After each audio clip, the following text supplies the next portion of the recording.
Amém, queridos. Vamos continuar nosso estudo aqui no Evangelho de João, no capítulo 18, começando no verso 15. Simão Pedro e outro discípulo seguiam Jesus.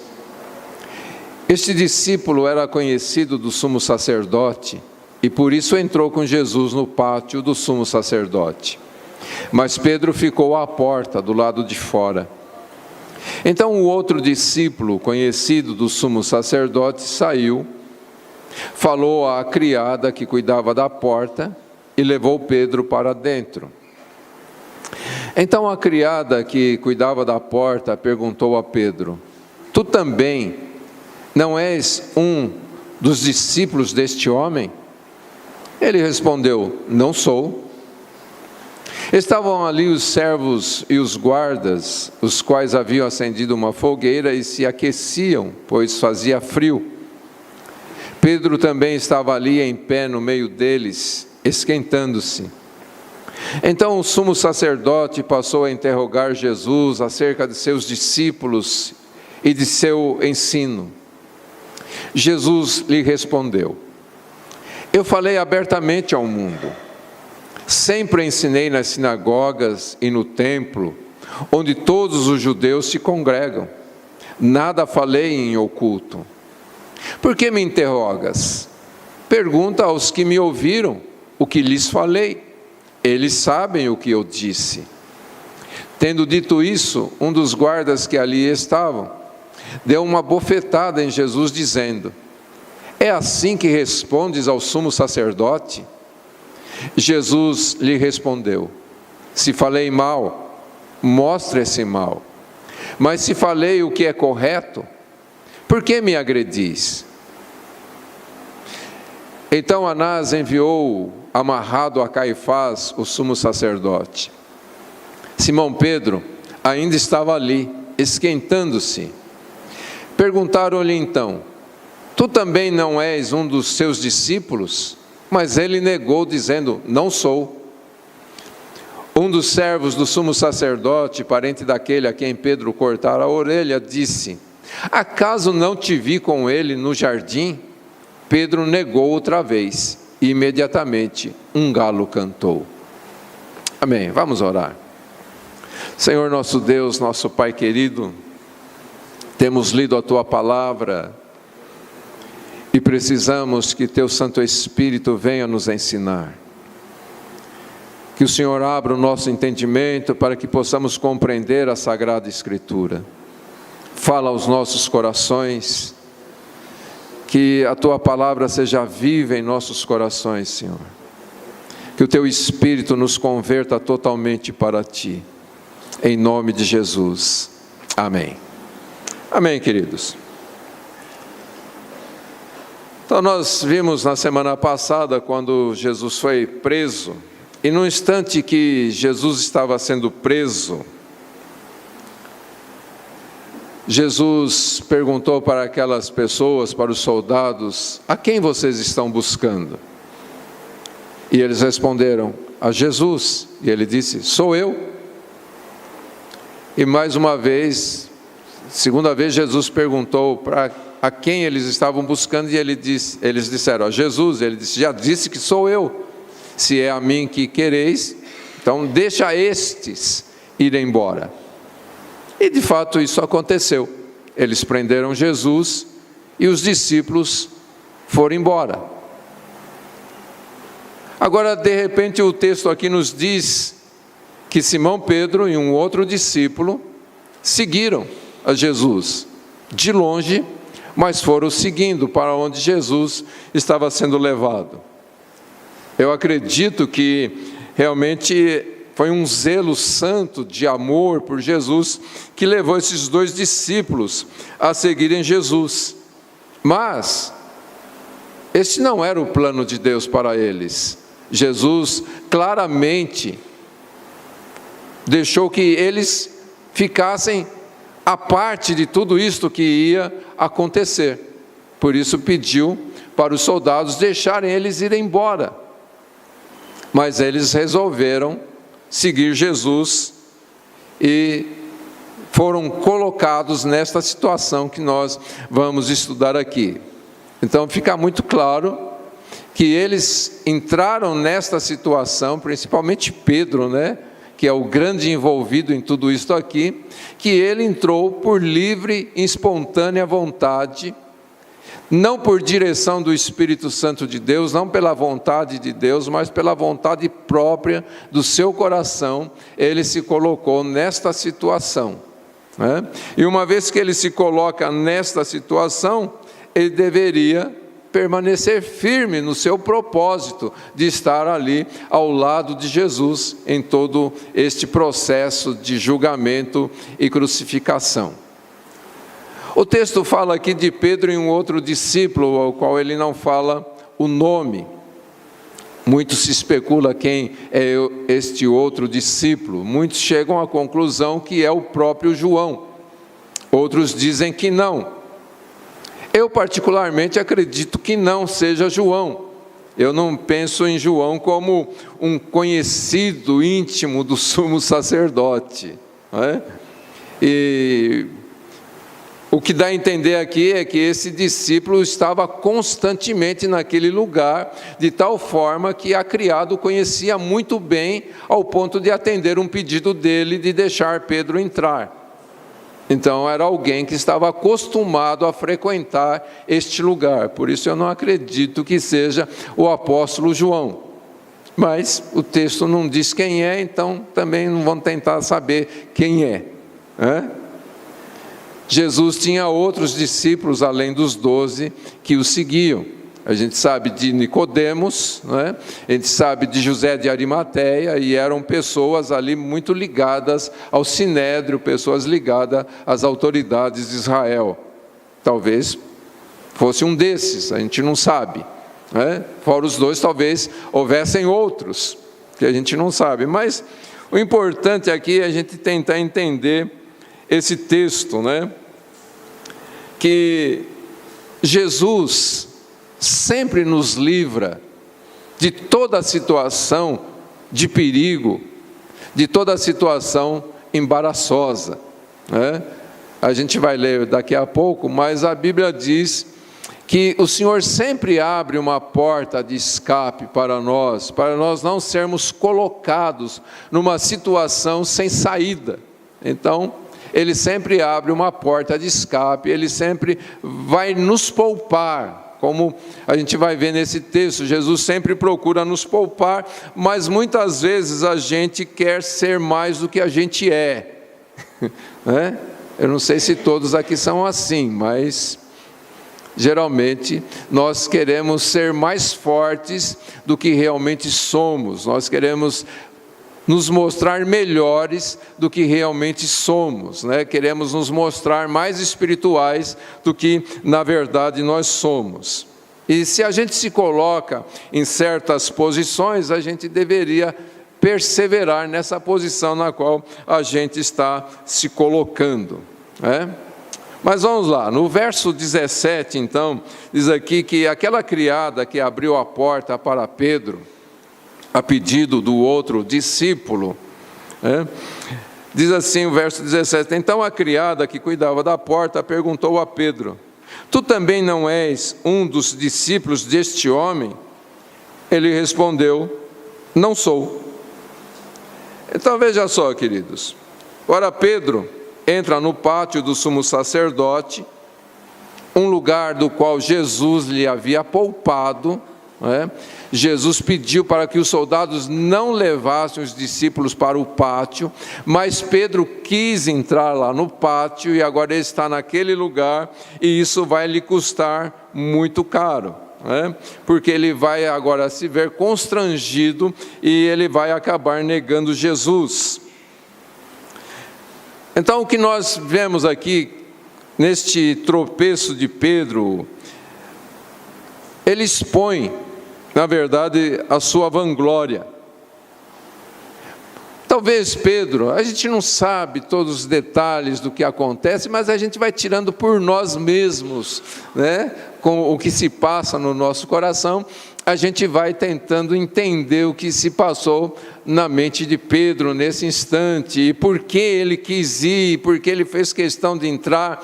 A gente não sabe direito se foi o discípulo, o outro discípulo que quis levar ele para dentro, ou se ele falou, dá um jeito de eu entrar também.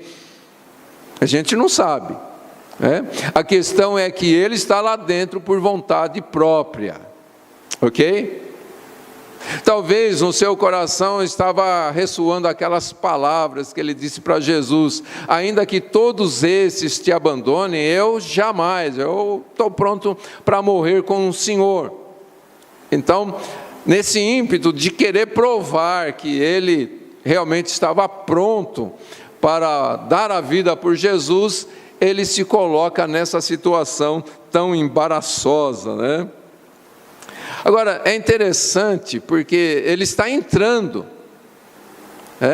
e há uma simples criada que cuida da porta, ela não tem poder nenhum, e a forma como ela pergunta, dá a entender que ela, sabendo que o outro discípulo, era um discípulo de Jesus, talvez ela, assim, na mente dela, ela estava dizendo: eu não acredito que mais um dos discípulos desse homem está querendo entrar aqui dentro. Então ela faz a pergunta como que dizendo: você não é também discípulo dele, né? E Pedro: não sou. O que a gente nota, queridos, é que essa empregada, essa moça que cuidava da porta, ela não tinha intenção nenhuma de acusar Pedro. Ela estava curiosa, né? O sentido do texto é esse, ela estava curiosa para saber se era mais um discípulo de Jesus tentando entrar naquele lugar. Então, a sua voz não levava nenhum tipo de ameaça para Pedro, não levava nenhum tipo de acusação, não levava nenhum perigo. Aquela mulher estava somente curiosa para saber se mais um discípulo tinha a ousadia de entrar naquele lugar onde Jesus iria ser julgado. E diante de uma palavra assim tão simples, sem nenhum tipo de ameaça, Pedro se sente tão perturbado que ele acaba caindo e negando Jesus numa situação tão boba, né? Muito parecido com a gente muitas vezes, né? Não é verdade? Eu peguei aqui uma citação de Calvino que eu achei bem interessante para descrever a Pedro e a nós. Ele diz assim: tal é a demonstração do poder humano. Certamente toda a força que parece haver no homem se converte em fumaça, a qual imediatamente se esvai. Ao nos vermos do lado de fora do campo de batalha, nos revelamos corajosos, mas a experiência mostra que nosso falar soberbo é nécio e sem fundamento. E mesmo quando Satanás não faz ataques, inventamos para nós mesmos falsos alarmes que nos perturbam antes do tempo. A voz de uma débil mulher terrificou a Pedro. E o que se dá conosco? Não trememos continuamente ao leve som de uma folha que cai? Uma falsa aparência de perigo, que ainda estava distante, fez Pedro tremer. E a cada dia não fugimos também de Cristo, movidos por absurdos fúteis? E aí, o que nós respondemos? Sim, nós também fugimos muitas vezes diante de um perigo que na verdade não é perigo. Nossa coragem é de uma natureza muito fraca, né? Que facilmente se esvai, mesmo quando o inimigo não nos ataca, né? Na nossa mente, a gente imagina que estamos sendo atacados, que estamos sendo colocados em perigos e fugimos. Não é verdade, gente? Então, diante desta voz fraca e débil, sem nenhuma ameaça, Pedro diz: não sou. E Pedro nega Jesus, né? Parece que Pedro está assim, não parece ser uma negativa tão forte, né? Quando ele simplesmente responde: não sou. Mas a verdade, queridos, é que quando nós, como discípulos de Cristo, temos medo de falar que somos discípulos, é a mesma coisa que nós estamos dizendo: eu não tenho nada a ver com isso não. Como Pedro, um dos outros evangelistas, nessa negativa de Pedro, ele usa a expressão: eu não sei do que você está falando não. Que conversa é essa? De que você está falando? Então parece que Pedro está desconversando, né? Que é isso? Então, muitas vezes a gente pensa que uma desculpa assim bem evasiva, né, bem fraquinha, não nos leva a negar a Cristo. Mas a verdade é que é uma negativa. Amém, queridos? Fica claro isso? O verso 18 diz: estavam ali servos e os guardas, os quais haviam acendido uma fogueira e se aqueciam, pois fazia frio. Pedro também estava ali em pé no meio deles, esquentando-se. Então esse texto nos mostra a grande insensatez de Pedro, né?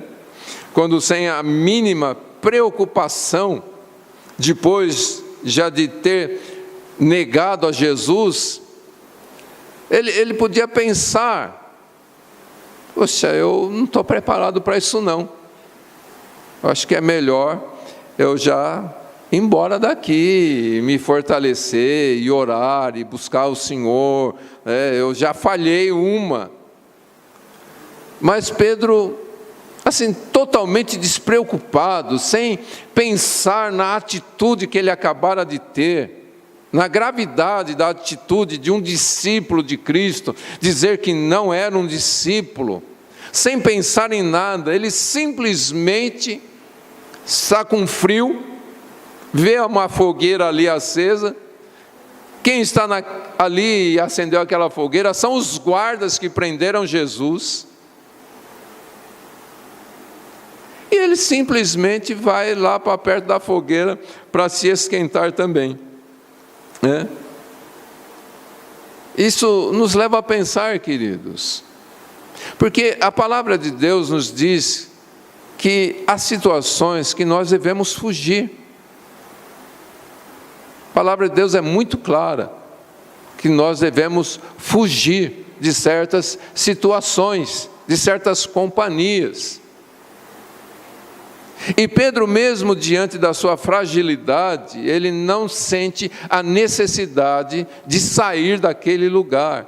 Pelo contrário, ele vai e se junta àquelas pessoas que eram inimigos declarados de Jesus, eram os guardas que haviam prendido Jesus, como se Jesus fosse um malfeitor. Mas ele se une àquelas pessoas e fica ali. Aparentemente, está tudo bem, não está acontecendo nada, ele só está ali se esquentando. Ele podia dizer, como a gente diz, né? Eu não estou participando da conversa deles,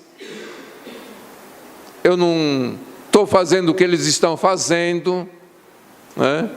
Eu só estou aqui aproveitando a fogueira. Quantos de nós já pensamos assim? Nos colocamos em situação de perigo e dizemos: não estou fazendo nada de errado, só estou aqui. Não é verdade, queridos? Mas João resolve não falar muito agora de Pedro e ele passa a falar o que está acontecendo com Jesus, o julgamento, né? No versos 19 ao 24, João vai falar do julgamento. E diz assim: então o sumo sacerdote passou a interrogar Jesus acerca dos seus discípulos e de seu ensino. Jesus lhe respondeu: eu falei abertamente ao mundo. Sempre ensinei nas sinagogas e no templo, onde todos os judeus se congregam. Nada falei em oculto. Por que me interrogas? Pergunta aos que me ouviram o que lhes falei. Eles sabem o que eu disse. Então, vamos pensar um pouquinho aqui. Por que Anás está perguntando a Jesus a respeito de seus discípulos e do seu ensino? Se eles estavam preocupados e Jesus realmente representava uma ameaça para eles, eles precisavam saber quantas pessoas estavam ao lado de Jesus, né? Isso a gente vê nos dias de hoje, né? Quando um governo se sente ameaçado, ele vai lá e prende o líder e quer saber quantos mais estão juntos, né? Qual o tamanho do estrago que pode ser feito. E se tem muita gente junto, o que essas pessoas estão pensando? Então, essa é a preocupação de Anás.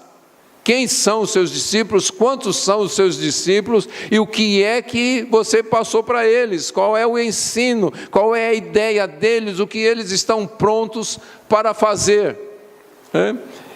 E por essa razão, então, ele está perguntando a Jesus sobre seus discípulos e o conteúdo do seu ensino. Jesus não vai responder nada sobre quem são os seus discípulos, quantos são os seus discípulos, né? A gente já viu no momento em que Jesus está sendo preso, que ele poupa os seus discípulos, e mais uma vez Jesus vai poupar os seus discípulos, ele não vai dizer nada sobre os seus discípulos, né? Também não sei se ele tinha alguma coisa a dizer, né? Para dizer, toma cuidado, porque aqueles caras são fera, hein? Eles realmente podem fazer um estrago muito grande. Eu acho que nesse momento não tinha realmente muita coisa que Jesus podia dizer a respeito dos seus discípulos. Mas eu penso que realmente o propósito de Jesus aqui é poupar os seus discípulos, como ele sempre faz. Ele sempre procura nos poupar da ira do nosso inimigo. Amém, queridos? Agora, a respeito do seu ensinamento, Jesus não tinha motivos para esconder o conteúdo do seu ensinamento, e da mesma forma que ele não tinha razão para esconder, ele não tinha razão para repetir tudo o que ele havia ensinado durante esses 3 anos, no qual ele estava exercendo o seu ministério. A gente vem acompanhando aqui, desde o início da semana chamada Santa, Jesus estava todos os dias ali no pátio do templo, ensinando de uma forma aberta, né? E outras vezes que ele esteve em Jerusalém, ele sempre foi para o templo e de uma forma aberta ele falou publicamente para todas as pessoas que estavam ali querendo ouvir, ou para todas as pessoas que estavam ali de uma forma simplesmente por curiosidade, para ouvir o que eles estavam falando. Então Jesus sempre ensinou de forma muito aberta, e todos os lugares por onde ele passou, ele sempre foi para as sinagogas, onde ele explanou a palavra de Deus abertamente, sem esconder nada de ninguém. E por isso ele diz que o mundo todo ouviu o que ele tinha ensinado, né? O mundo todo aqui significa todas as pessoas, né? E então Jesus fala, todo mundo me ouviu, e provavelmente Jesus percebe ali naquele meio muitas pessoas que tinham ouvido, e então Jesus fala, pergunta para eles, né? Porque Jesus age desta forma? parece que Jesus está sendo um tanto quanto grosseiro, né, com o sumo sacerdote. Isso realmente é interpretado por um dos guardas, que Jesus está sendo grosseiro em sua resposta. Mas se a gente procurar entender como funcionava o julgamento em Israel, como funcionava o julgamento do Sinédrio, a gente vai ver que todo o processo ali judicial de Israel poupava o réu de se incriminar, né?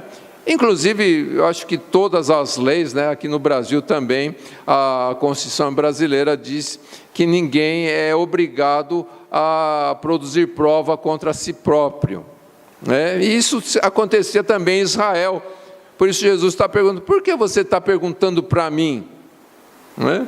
Porque no processo legal, no procedimento adequado, as testemunhas é que eram interrogadas. Por isso Jesus diz: pergunta para quem me ouviu o que foi o que eu disse. Esse é o julgamento legal, esse é o processo adequado. Vocês são autoridades, vocês não podem agir contrário às leis que vocês mesmos estabeleceram, leis que vocês sabem que foi Deus que estabeleceu. Vocês não podem ir contra. Então, ajam de acordo com a posição em que vocês estão colocados. Use o processo normal de um julgamento. Pergunte para as testemunhas o que é que eles ouviram eu dizendo.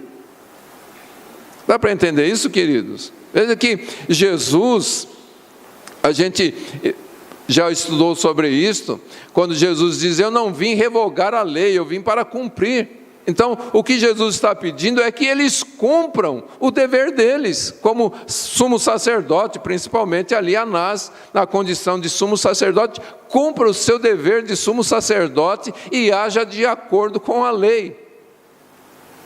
E a lei ainda dizia que as primeiras testemunhas a serem ouvidas deveriam ser as testemunhas a favor do réu, e depois as testemunhas contrárias. Então, o que Jesus está dizendo aqui é: hajam de acordo. Amém, queridos? Jesus está dizendo que o seu ensino era público, todo mundo já tinha ouvido, né? E qualquer um deles podia falar o que tinham ouvido Jesus ensinar, ok? Agora, quando Jesus fala nada falei em oculto, parece que Jesus cai numa contradição aqui, né? Porque muitas vezes Jesus reuniu somente os seus discípulos para falar com eles. Não é verdade? Jesus mentiu aqui quando ele disse nada falei em oculto. O que vocês acham? Jesus faltou com a verdade, para não usar a palavra mentiu? Lógico que não, né, queridos? Jamais Jesus ia... A Bíblia é muito clara, nunca se achou pecado nele, nunca ele usou de uma palavra dolosa. Quando Jesus disse nada disse em oculto, o que ele está dizendo é: o que eu falei em particular para os meus discípulos, nada mais foi do que esmiuçar o que eu falei publicamente. Então, Jesus falava para todos as pessoas que estavam lá no templo, no pátio do templo, chegava junto com os seus discípulos, e os seus discípulos perguntavam: Senhor, explica o que o Senhor disse lá. E então, em particular, Jesus explicava. Mas Jesus não trazia algo diferente daquilo que ele já havia dito publicamente. Amém, queridos? Não há contradições nas Escrituras Sagradas. Não há contradições nas palavras de Jesus. Ok? Então, na verdade, os seus discursos privados, Jesus somente desenvolvia o que ele já havia dito publicamente. Ok? Aí os versos 22 e 23 diz: tendo dito isto, um dos guardas que ali estavam deu uma bofetada em Jesus, dizendo: é assim que respondes ao sumo sacerdote? Jesus respondeu: se falei mal, mostra esse mal. Se falei o que é correto, por que me agrides? Então veja só, Jesus não tinha insultado o sumo sacerdote. A sua declaração tinha sido clara e correta, de acordo com o que devia ser um julgamento em Israel. E por isso Jesus não vai pedir desculpas, não é? Mas ele protesta contra aquela atitude rude daquele guarda do templo, né? E ele diz que se ele tivesse feito algo errado, ele está agora dizendo para aquele guarda: se eu fiz algo errado, você é um soldado, você é um guarda do templo, então haja de acordo com a sua posição. Se eu cometi um erro, abra um processo legal contra mim, para que seja julgado aqui perante todos o que eu falei de errado. Dá para entender isso que Jesus está dizendo? Se eu cometi um erro, diga publicamente qual foi esse erro, para que esse erro seja julgado. Mas se eu não cometi nenhum erro que você possa levantar em julgamento, por que você está me agredindo? Aí mais uma vez parece que Jesus entra em contradição com os seus ensinamentos, porque ele certa vez ensinou dizendo: se alguém te dá um tapa na face, oferece o outro. Parece que Jesus não ofereceu o outro, né? Parece que Jesus está querendo aqui revidar. Mas vamos entender, Jesus de fato deu o outro lado para ser esbofeteado, quando ele aceitou ser crucificado. Ele foi agredido sem razão e foi crucificado sem razão. Então, verdadeiramente ele ofereceu o outro lado. Mas o que Jesus está fazendo aqui? Ele está corrigindo o erro de uma autoridade. Ok? Mostrando que a autoridade deve julgar de acordo com a lei e não de acordo com o seu ímpeto. Amém? Isso traz para nós um grande ensinamento também, queridos, porque nós somos muito facilmente julgadores e condenadores das pessoas, quando a gente deveria usar o processo legal. Não é verdade? Então vamos lá. Aí a gente, comparando os textos das Escrituras, parece que Paulo teve uma atitude mais digna, né, do que Jesus, porque Jesus reclama com o guarda aqui que deu uma bofetada nele, e Paulo também levou uma bofetada numa situação muito parecida com essa, né? Quando Paulo também dirige uma palavra ao sumo sacerdote, e ele chama o sumo sacerdote de parede branqueada, né? Na verdade ele chama o sumo sacerdote de hipócrita, falando: você está todo errado e está passando uma tinta branca aí para esconder os seus defeitos. É isso que significa o termo parede branqueada, né?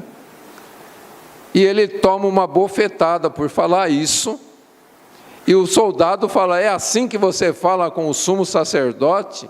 E então Paulo se desculpa, porque ele realmente teve uma atitude contrária à palavra, ele ofendeu o sumo sacerdote, e ele se desculpa dizendo: olha, eu só falei isso porque eu não sabia que ele era o sumo sacerdote. Dá para entender a diferença, queridos? Paulo se desculpa porque ele diz: eu não sabia. Se ele é o sumo sacerdote, então realmente eu estou errado em ter falado o que eu falei. Ok?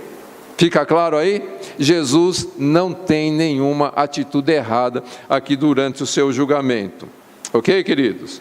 E como a gente disse, realmente Jesus ofereceu a outra face. E o verso 24 diz: então Anás enviou amarrado a Caifás, o sumo sacerdote. Haviam 2 sumos sacerdotes. Na verdade, a gente já viu, né? Esse Anás era o genro do sumo sacerdote. Na verdade, ele já estava exercendo a função devido à idade de Caifás.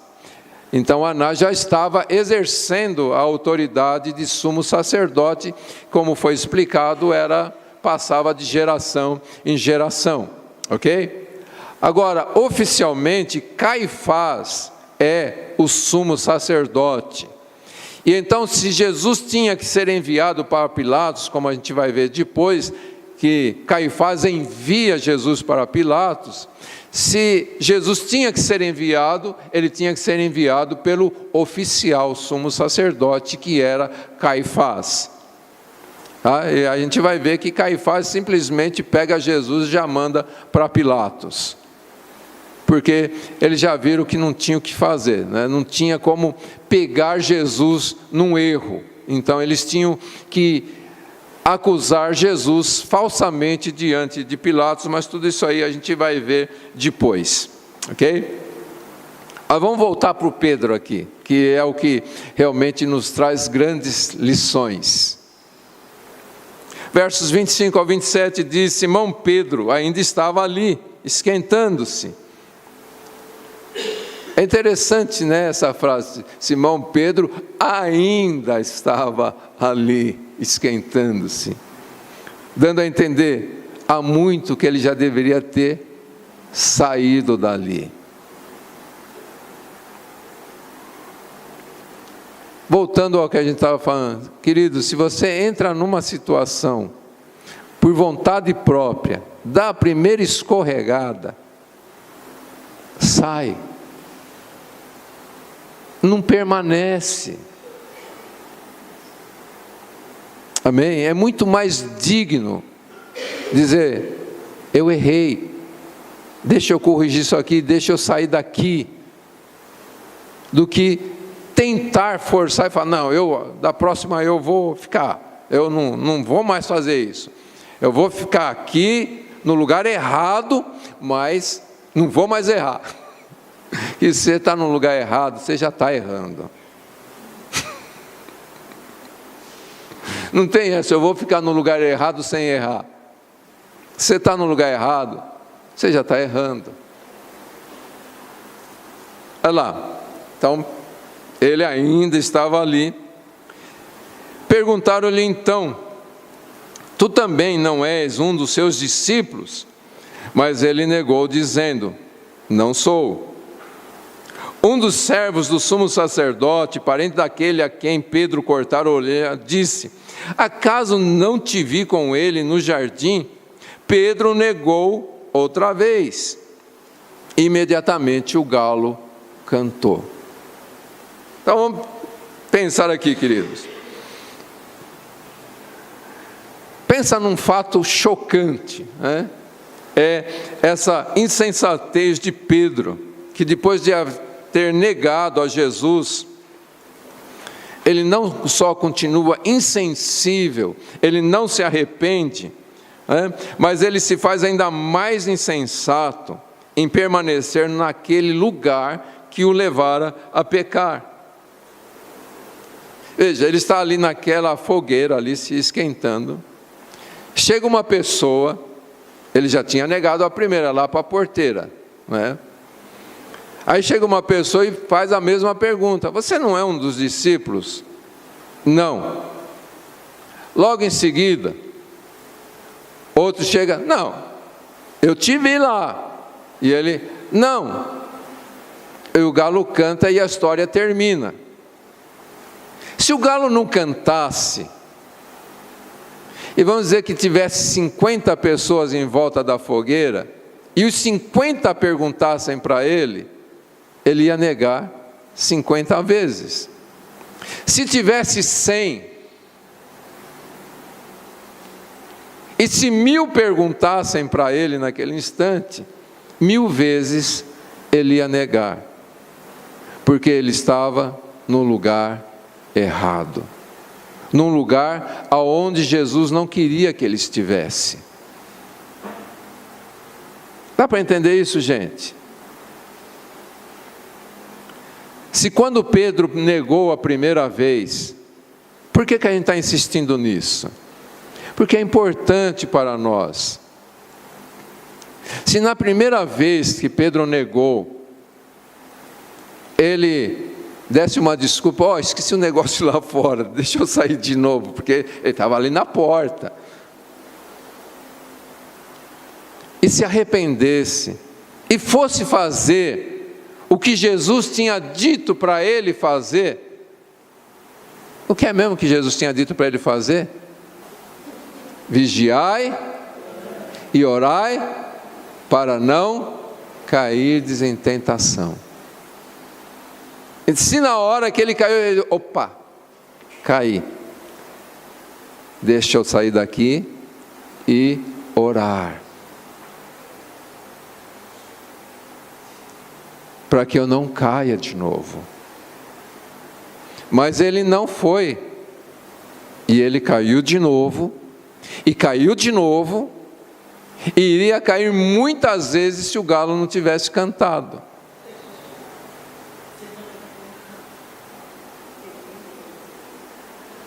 A história diz, a Bíblia não diz isto, mas a história diz que Pedro, toda vez que ouvia um galo cantando, ele caía de joelhos em oração.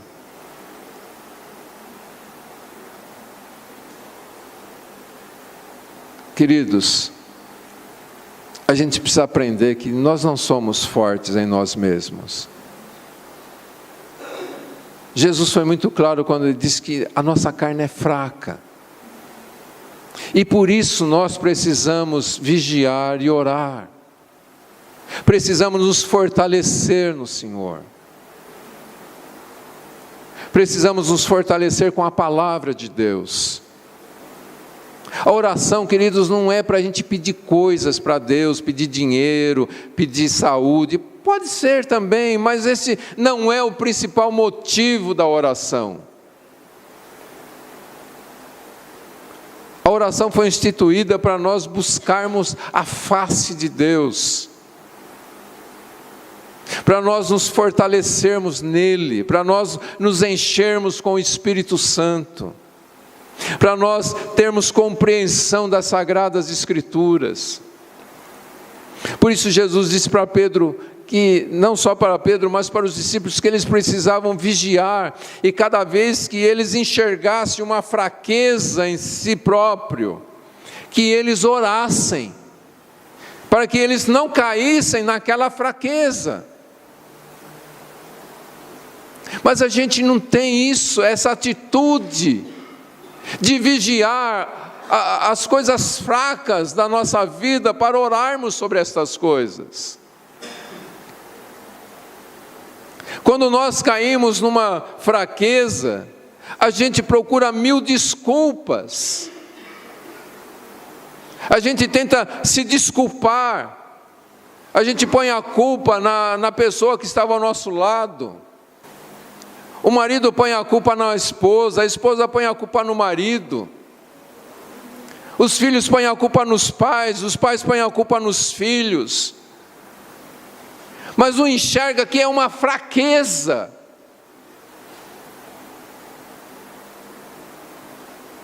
E que a gente precisa buscar a Deus para se fortalecer nele.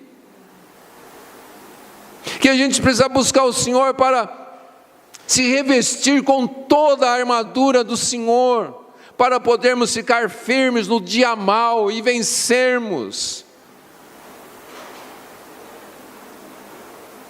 Por isso Jesus diz, vigiai, vê onde é a tua fraqueza e ore sobre isto. Mas o que a gente faz? A gente põe um pano quente em cima da nossa fraqueza e tenta exaltar as áreas da nossa vida onde a gente é forte, se é que existe alguma área forte em nós.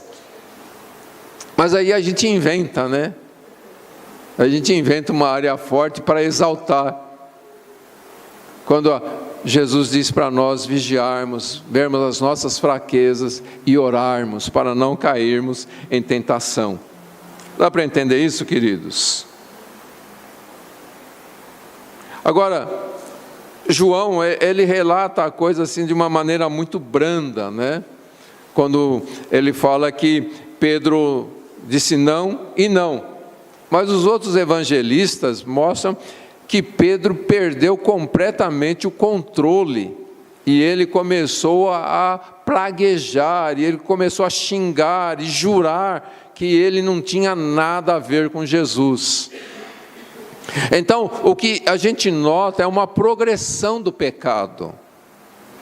Uma pequena falha não cuidada pode se tornar uma grande falha. Dá para entender isso, gente? Pecado é coisa séria. Não brinca com pecado. Não brinca com pecado. Veja a progressão de Pedro. Ele disse, não sou. Daqui a pouco ele já dá um não muito mais forte. E na terceira vez ele começa a xingar aquelas pessoas. E começa a praguejar e dizer que ele realmente não tem nada a ver com Jesus. Eu nem sei quem é esse homem que vocês estão falando aí. Então a coisa vai piorando. Aí eu peguei aqui um texto achei muito legal, de J.C. Ryle. Ele diz assim, presta atenção: vemos este famoso discípulo abandonando o seu Senhor e agindo como covarde, fugindo quando deveria permanecer ao lado dele, envergonhando-se de pertencer a ele, quando deveria tê-lo confessado, e por fim, negando 3 vezes que o conhecia. E isto aconteceu logo depois de Pedro ter participado da ceia do Senhor, ter ouvido o mais comovente sermão e a mais profunda oração que algum mortal já ouviu, e ter sido claramente avisado, não estando sob a pressão de qualquer tentação muitíssimo grave.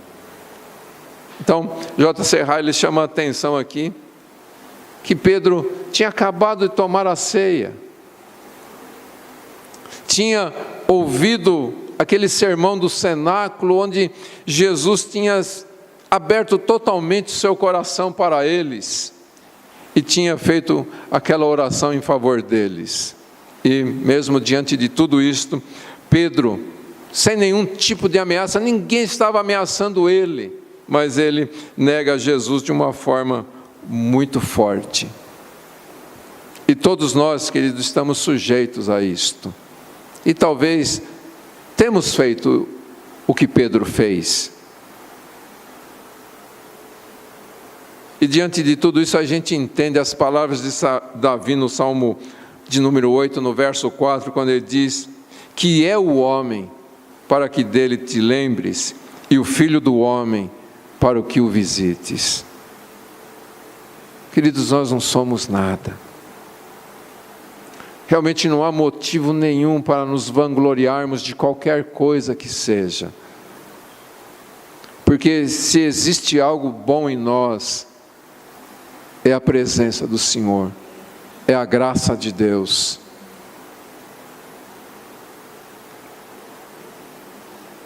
Na primeira carta aos Coríntios, no capítulo 10, versos 12 ao 13, o apóstolo Paulo diz assim: assim, aquele que pensa estar em pé, cuidado para que não caia.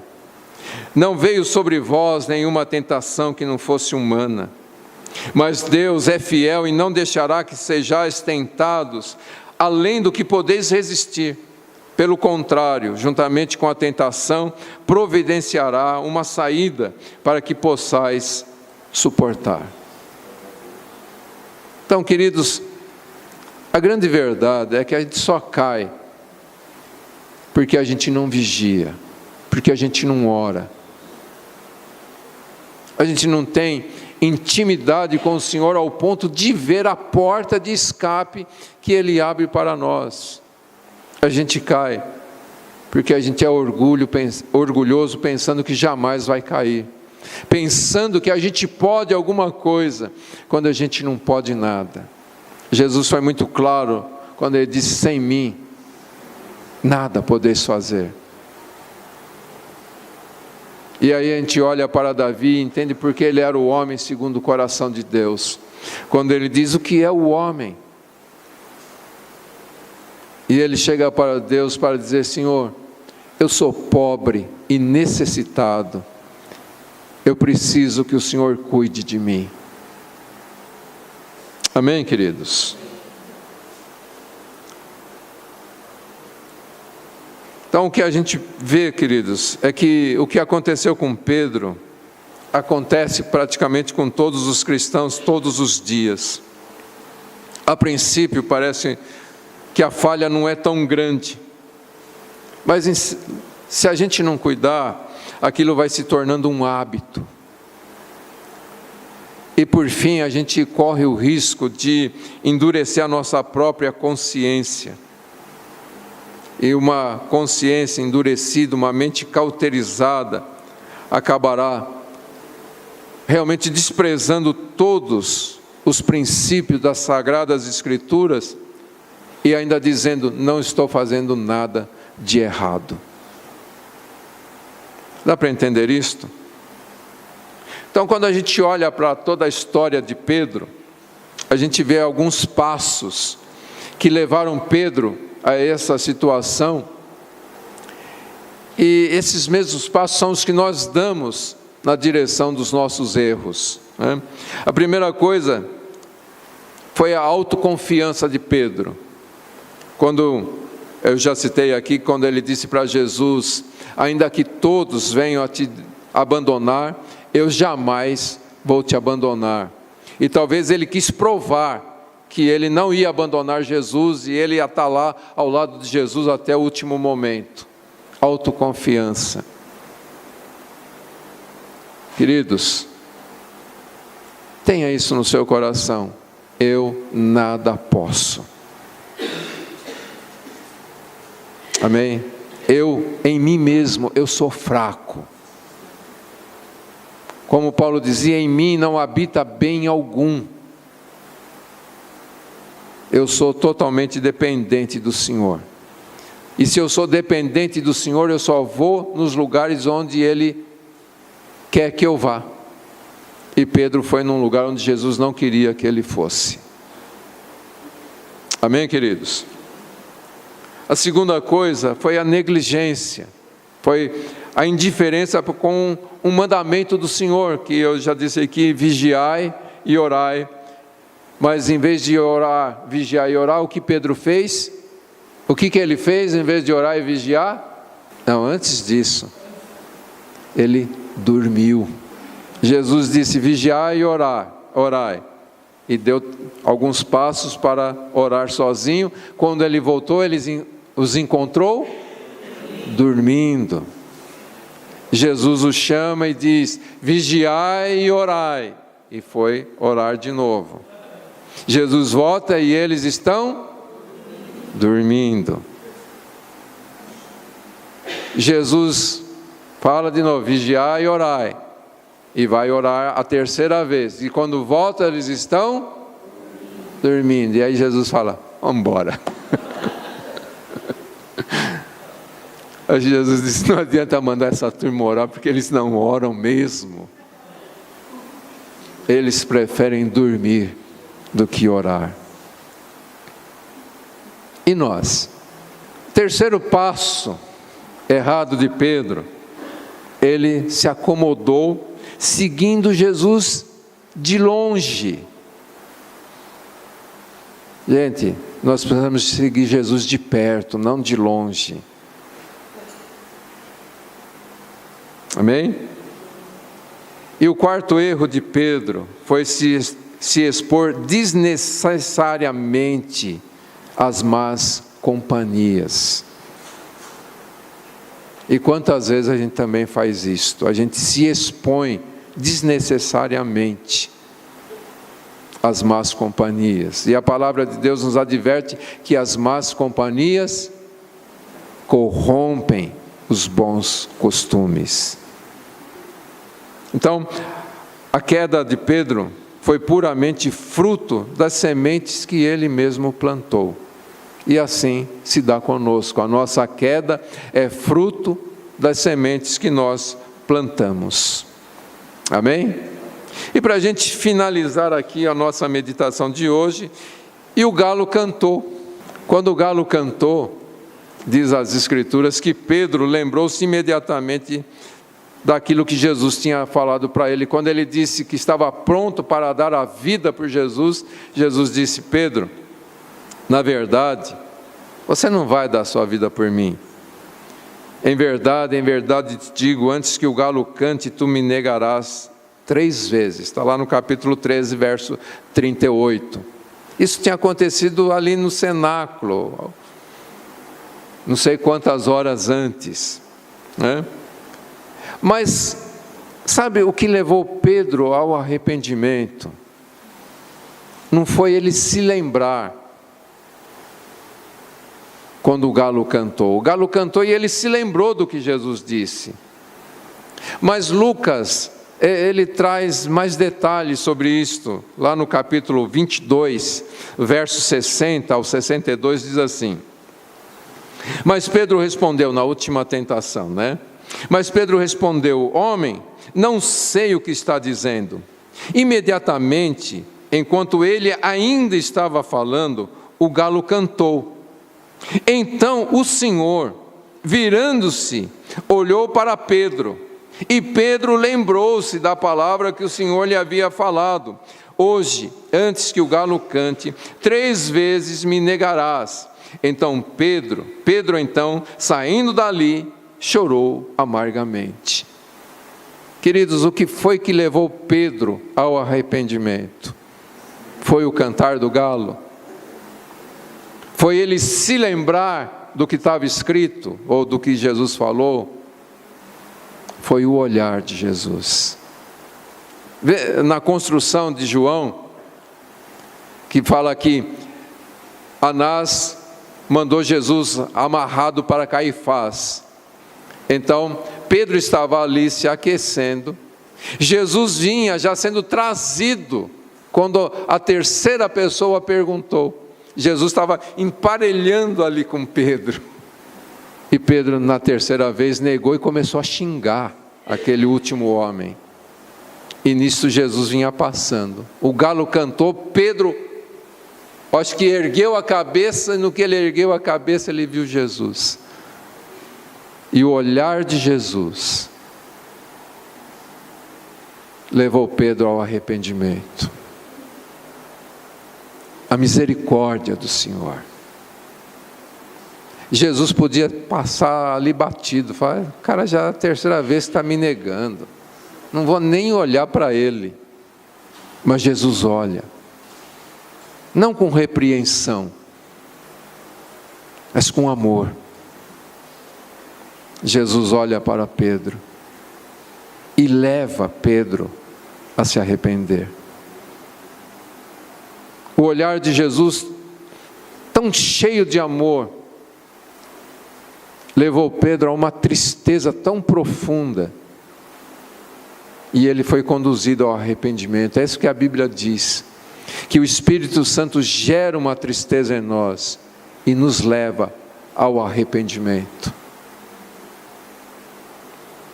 Mas é um processo aqui. Pedro se lembrou das palavras de Jesus. Jesus olha para ele com misericórdia, e então ele pode se arrepender, e a Bíblia diz que ele chorou amargamente. Então, queridos, o que a gente pode tirar de lição importante para nós? Que somente o próprio Deus pode nos levar ao arrependimento. A gente não se arrepende quando quer se arrepender. Como muita gente diz: vou fazer isso, depois eu peço perdão.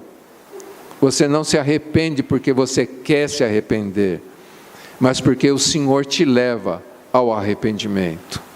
Amém, queridos? Mas o arrependimento de Pedro foi regado de lágrimas. A Bíblia diz que ele chorou amargamente. E como eu disse, a tradição diz que toda vez que um galo cantava, Pedro caía de joelhos chorando e pedindo misericórdia de Deus. Mas a importância das lágrimas de Pedro, queridos, é que essas lágrimas mostram a infelicidade do pecado. Segunda coisa, as lágrimas de Pedro mostram a diferença entre o hipócrita e o verdadeiro cristão. O hipócrita diz: pequei, me perdoa, Deus. O verdadeiro cristão, ele chora amargamente por ter pecado contra o Senhor. Certa vez, há muitos anos atrás, e eu já citei isso várias vezes, eu li, não lembro quem disse isto, mas ele disse assim: muitos pecam à semelhança de Davi e Pedro. E ele faz a pergunta: mas quantos se arrependem como eles? Porque é muito comum as pessoas Davi era o homem segundo o coração de Deus e pecou, adulterou, matou. Então, Pedro tinha chaves e pecou. Então eu, que não tenho chave nenhuma, de fato eles pecaram de uma forma muito rude, mas se arrependeram profundamente. E essa é a grande diferença. Eles pecaram, mas não continuaram no pecado. Eles se arrependeram de uma forma muito profunda, lamentaram amargamente a queda, abandonaram o pecado e odiaram as suas próprias iniquidades. Amém, queridos? E eu quero finalizar aqui lendo um verso de Lamentações, capítulo 3, versos 22 ao 24. A bondade do Senhor é a razão de não sermos consumidos. As suas misericórdias não têm fim, renovam-se a cada manhã. Grande é a tua fidelidade. Digo a mim mesmo: a minha herança é o Senhor, portanto esperarei nele. Amém, queridos? Que nós possamos declarar nesta manhã: a minha herança é o Senhor. Não são as coisas deste mundo, não são as coisas desta vida. A minha herança é o Senhor, por isso eu vou esperar nele, eu vou me apegar a ele, eu vou segui-lo de perto e vou procurar estar no lugar onde ele quer que eu esteja. Eu gosto muito daquela canção que diz: eu quero estar somente onde tu estás.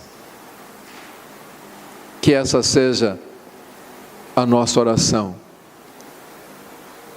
que esse seja o desejo mais profundo do nosso coração, estar no lugar onde Jesus quer que a gente esteja, fazendo o que Ele quer que a gente faça, falando o que Ele quer que a gente fale, sentindo o que Ele quer que a gente sinta.